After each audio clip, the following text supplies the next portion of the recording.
Uy, kumusta mga katama? Welcome back sa ating serye na Tama, Legal at Makadiyos. Ngayon pag-usapan natin ang isang bagay na paboritong pangarap ng marami sa atin, ang manalo sa loto.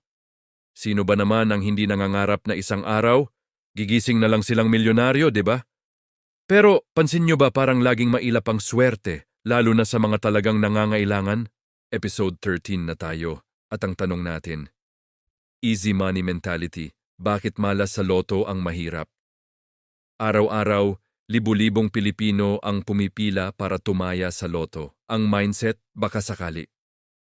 Baka sakaling ito na ang sagot sa lahat ng problema, mula sa pambayad ng utang, pagpapaaral sa mga anak hanggang sa pagpapatayo ng sariling bahay. Lahat ng pag-asa nakasalalay sa isang maliit na papel. Pero kung susuriin natin, ito ba talaga ang solusyon? O baka naman isa lang itong bitag na nagpapanatili sa atin sa kahirapan. Itong pag-asa sa easy money ay isang mentalidad na mapanganib. Dahil imbes na mag-focus tayo sa mga bagay na kontrolado natin, tulad ng pagtatrabaho, pag-iipon at pagpapalago ng ating mga kakayahan, umaasa tayo sa isang bagay na halos imposible, isang chance in millions. At habang umaasa tayo, yung perang pinantataya natin, na pwede sanang ipunin o ipambili ng pagkain, ay unti-unting nawawala. Ano ba ang sinasabi ng Biblia tungkol dito? Sa Proverbs 13:11, malinaw ang paalala.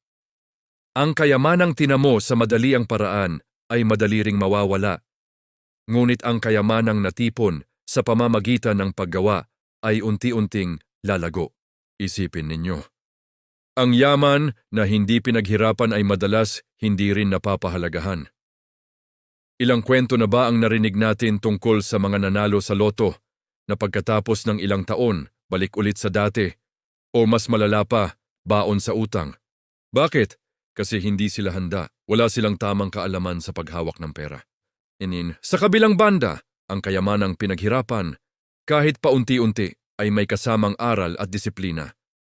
Habang nag-iipon ka, natututo kang mag-budget, mag-invest at pahalagahan ang bawat piso. This is the real secret to financial stability. Hindi ito nakukuha sa isang tayaan lang. Ito ay resulta ng pasensya, tiyaga at matalinong pagdedesisyon.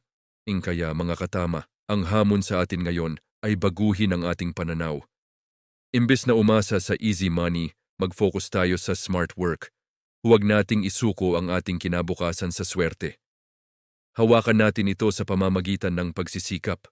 Mag-aral tayo ng mga paraan para palaguin ang ating pera. Mag-invest sa ating sarili.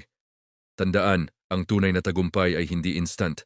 Ito ay isang proseso. Ang Diyos ay hindi nagkukulang. Nagbibigay siya ng lakas, talino at oportunidad. Gamitin natin ang mga ito. Ang pag-asa sa loto ay pag-asa sa tsamba. Pero ang pag-asa sa Diyos na sinasabayan ng gawa ay pag-asa na may katiyakan. Salamat sa pagsama ninyo sa episode na ito. Sana ay may napulot kayong aral. Ano ang masasabi niyo tungkol sa easy money mentality? Mag-iwan ng komento sa ibaba at huwag kalimutang mag-like, share at subscribe. Para sa mas marami pang talakayan na tama, legal at makadiyos. Hanggang sa susunod,